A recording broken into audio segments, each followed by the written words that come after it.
فاروق اعظم رضی اللہ تعالی عنہ کا دور ہے. ایک شخص بڑا مالدار، کردار اچھا نہیں، درود پاک پڑھنے کا بڑا شوق ہے، ہر وقت درود پاک پڑھتا رہتا تھا. سبحان اللہ، غافل نہیں ہوتا تھا. اللہ کرے ہم بھی درود پڑھتے رہیں. اس کے لیے کاؤنٹر وغیرہ ہاتھ میں رکھے نا تو یہ یاد رکھنا آسان ہو جاتا ہے.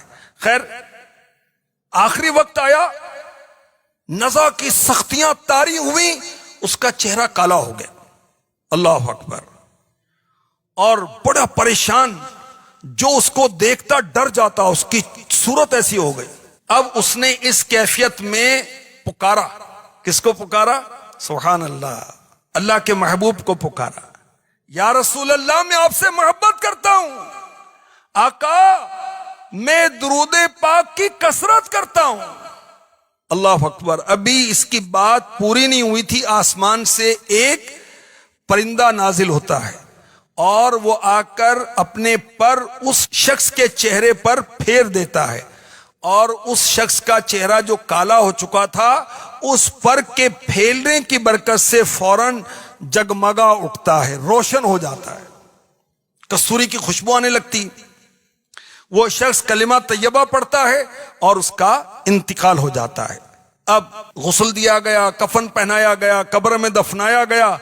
جب لحد میں رکھا گیا، غیب سے آواز آئی، ہم نے اس بندے کو قبر میں رکھنے سے پہلے ہی کفایت کی. درود پاک نے، وہ درود پاک جو اس نے میرے حبیب پر پڑھا تھا، میرے محبوب پر پڑھا تھا، اس درود پاک نے اسے قبر سے اٹھا کر جنت میں پہنچا دیا.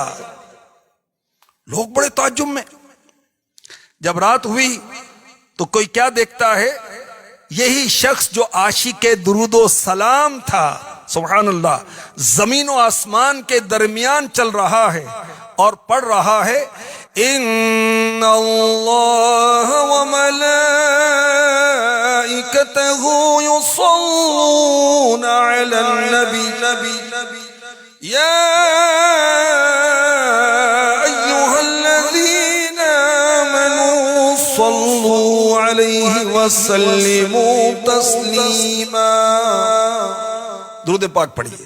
صلی اللہ علی النبی المی وآلہ صلی اللہ علیہ وسلم. صلاۃ و سلام علیک یا رسول اللہ. سورہ احزاب کی آیت نمبر 56 ہے. اور جمیل الرحمن رضوی رحمۃ اللہ علیہ کا بڑا پیارا شعر یاد آ رہا ہے.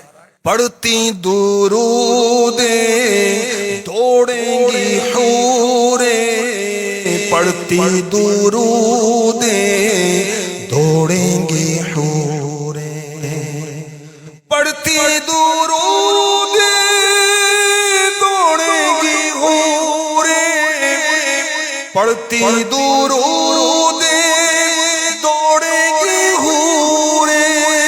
لاشاں جو لے گا، لاشاں جو لے گا نام محمد، دل کا اجالا نام محمد.